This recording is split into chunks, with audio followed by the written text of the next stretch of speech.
नमस्कार, साथी कला रंग या माझ्या चॅनलमध्ये तुमचे मनापासून स्वागत आहे। आज मी हा व्हिडिओ 50 आणि 60 नंतरच्या किंवा त्याच्यापेक्षा जास्त वयाच्या महिलांसाठी बनवलेला आहे। आज मी या व्हिडिओमध्ये असे 5 साड्या पॅटर्न दाखवणार आहे जे उन्हाळ्यातील वेल्डिंग सीझन साठी तुम्ही नेसू शकता आणि तुम्हाला त्या साड्या जास्त कम्फर्टेबल देखील असतील। तुम्ही त्या साड्या नेसल्यानंतर तुम्हाला खूपच सुंदरही दिसतील आणि तुम्ही या साड्या नेसल्यानंतर अगदी वयापेक्षा थोडे यंग आणि स्मार्ट दिसाल। या 5 साड्या तुमच्या कपाटामध्ये नक्कीच असायला पाहिजेत आणि नसेल तर तुम्ही नक्कीच घ्या। साडीचा पहिला पॅटर्न आहे तो म्हणजे पटोळा साडी। पटोळा साडी खूपच सुंदर आहे। पटोळा साडी ही अशी साडी आहे की हिची फॅशन कधीच जात नाही। पटोळा साडी खूपच सुंदर असते। या पॅटर्नची साडी तुम्हाला खूपच सुंदर दिसेल। या साडीमध्ये 2 कलर असतात, बॉर्डरला वेगळा कलर असतो आणि मधला वेगळा कलर असतो। याचे जे कॉम्बिनेशन आहे ना ते पटोळ्यामध्ये खूपच खास आहे आणि खूप सुंदर कलर असतात। या साड्यांमध्ये असे कलर तुम्हाला या वेल्डिंग सीझन मध्ये खूपच उठून दिसतील आणि तुम्हाला कोणी असेही म्हणणार नाही की तुम्ही सिंपल पटोळा साडी नेसली आहे, कारण याचे कलर असतात ते खूपच ब्राईट असतात आणि ही साडी तुम्हाला कम्फर्टेबल देखील असणार आहे। आणि ही साडी उन्हाळ्यामध्ये जरी नेसली ना तर या साडीमध्ये तुम्हाला अजिबात गरमी होणार नाही। छान हटके असा लुक तुमचा दिसणार आहे। त्यामुळे तुम्ही तुमच्या कपाटामध्ये अशी एखादी पटोळा साडीचे कलेक्शन जरूर ठेवा। दुसरी साडी आहे ती म्हणजे चिकनकारी साडी।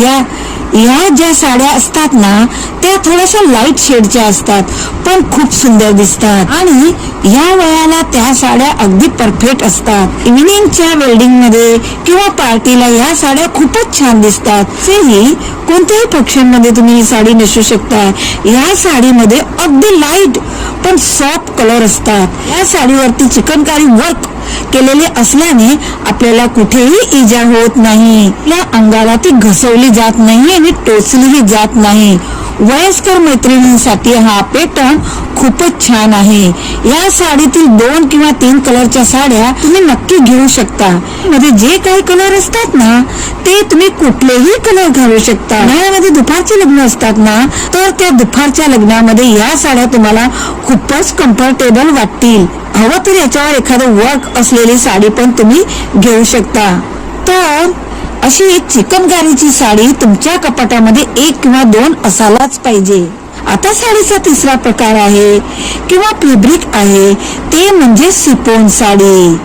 मी ज्या शिफॉन साडीची गोष्ट करत आहे ना ती फुल प्रिंटेडची शिफॉन साडी नाहीये बरं का, तर छान अशा काठ पदरवाल्या आणि छान अशा सुंदर प्रिंटवाल्या शिफॉन साडीची गोष्ट करत आहे। माझ्या 50 किंवा 60 काही मैत्रिणींना बनारसी, कांजीवरम, पैठणी साडी नेसण्याची हौस असते, पण वयाप्रमाणे आपल्याला या साड्या कम्फर्टेबल देत नाहीत। मग तुम्ही अशा शिफॉनच्या काठ पदरच्या साड्या नेसून तुमची हौस पुरी करू शकता। या साड्या तुम्हाला कम्फर्टेबल देखील वाटतील आणि वय झाल्यानंतर आपण 2 गोष्टी बघतो, आपण दिसायलाही छान दिसली पाहिजे आणि आपल्या वयामानाने मॅच्युरिटी दिसली पाहिजे। ही साडी आपण चॉईस करताना बघतो की ती लाईट वेअर असायला पाहिजे आणि सॉफ्ट असायला पाहिजे। तर शिफॉनच्या साड्या ह्या लाईट वेअर असतात आणि खूपच सॉफ्ट असतात आणि नेसायला एकदम हलक्या फुलक्या आणि अंगावर चापून चुपून बसतात। तुम्हाला खूपच छान दिसतील आणि कम्फर्टेबल देखील वाटतील। वेल्डिंगला तुम्हाला छान शोभून देखील दिसणार आणि तुम्हाला असं कोणी म्हणणार नाही की तुम्ही किती डल साडी नेसलेली आहे। आणि सुंदर सुंदर यामध्ये कलर असतात। यामध्ये तुम्ही कम्फर्टेबल फील करू शकता। मैत्रिणींनो, माझं वय 63 आहे आणि ह्या वयामध्ये 63 वय पर्यंत ज्या मी साड्या नेसल्या आहेत ना त्याच्यामध्ये मला ज्या कम्फर्टेबल वाटल्या त्या ह्या 5 साड्या आहेत आणि ह्या साड्या मी सर्च करून पण पाहिलेल्या आहेत, तर इतर लोकांना पण त्या कम्फर्टेबल वाटलेल्या आहेत आणि म्हणून मी तुमच्या बरोबर या साड्या शेअर करत आहे। साड्यांचा चौथा प्रकार आहे आणि तो म्हणजे सॉफ्ट सिल्क साड्या. या साड्या देखील खूप कम्फर्टेबल वाटतात. ह्या साड्यांमध्ये जी साईन असते ना, त्यामुळे या साड्या वेल्डिंग मध्ये तर खूपच छान उठून दिसतात. सॉफ्ट सिल्कच्या साड्या देखील खूप अट्रॅक्टिव्ह वाटतात आणि या साड्यांमध्ये खूप सुंदर असे कलर असतात. या सिल्कच्या साड्या नेसायला अगदी लाईट वेअर असतात, अंगावर चापून चुपून बसतात आणि त्याचं वजन अजिबात लागत नाही. आणि ह्या साड्या सिल्कच्या असल्यामुळे त्याचे कलरही जात नाही आणि त्या शायनिंग करत असल्याने त्या मोठ्या समारंभामध्ये घालून घेतल्या ना तरी त्या शोभून दिसतात. कारण या सिल्कच्या साड्या असतात ना, त्या खूपच रिच आणि कम्फर्टेबल असतात. जेव्हा तुम्ही शॉप मध्ये जाल ना, तेव्हा सॉफ्ट सिल्क म्हणायचे आहे बरं का, तेव्हा तुम्हाला अशा साड्या दाखवतील. सिल्क म्हणजे थोडासा रफ देखील येतो बरं का. त्यांना बॉर्डर थोडी जाड असते आणि ती आपल्याला अजिबात कम्फर्टेबल वाटत नाही. त्या साडींची बॉर्डर गळ्याजवळ किंवा हाताजवळ खूप टोचते आणि आपल्याला कम्फर्टेबल वाटत नाही. तर ती न घेता आपण सॉफ्ट सिल्कची साडी निवडायची आहे. तो तुम्हाला बनारसी कांजीवरम लुक देणार आहे. मलाही वाटणार नाही की तुम्ही नेसलेली साडी हेवी साडी नाही, असे वाटेल की तुम्ही फार महागातली आणि रिच साडी नेसलेली आहे.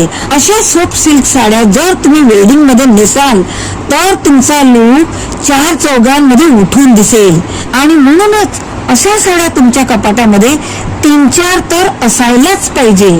साडीचा पाचवा प्रकार आहे तो म्हणजे महेश्वरी सिल्क साड्या.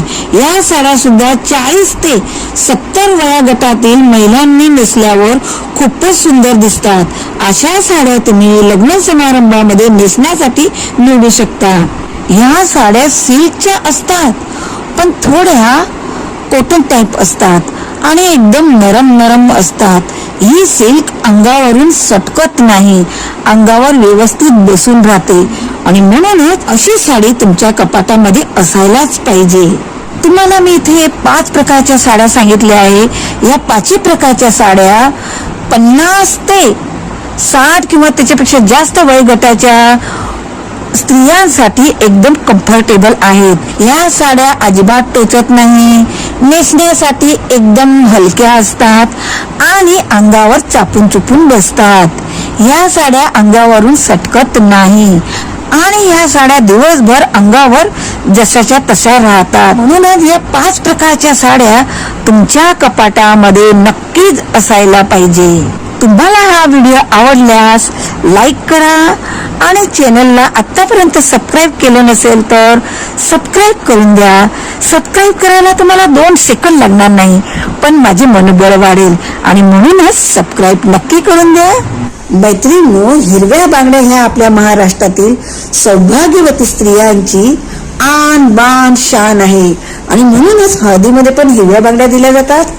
तर या हिरव्या बांगड्या वेगवेगळ्या प्रकाराने कशा वेअर करायच्या याच्यावर जर तुम्हाला व्हिडिओ पाहिजे असेल तर कमेंट मध्ये हो असं लिहा. तर या हिरव्या बांगड्यांवर व्हिडिओ बनवायला मला नक्कीच आवडेल. अशाच युजफुल व्हिडिओसह पुन्हा भेटूया. धन्यवाद.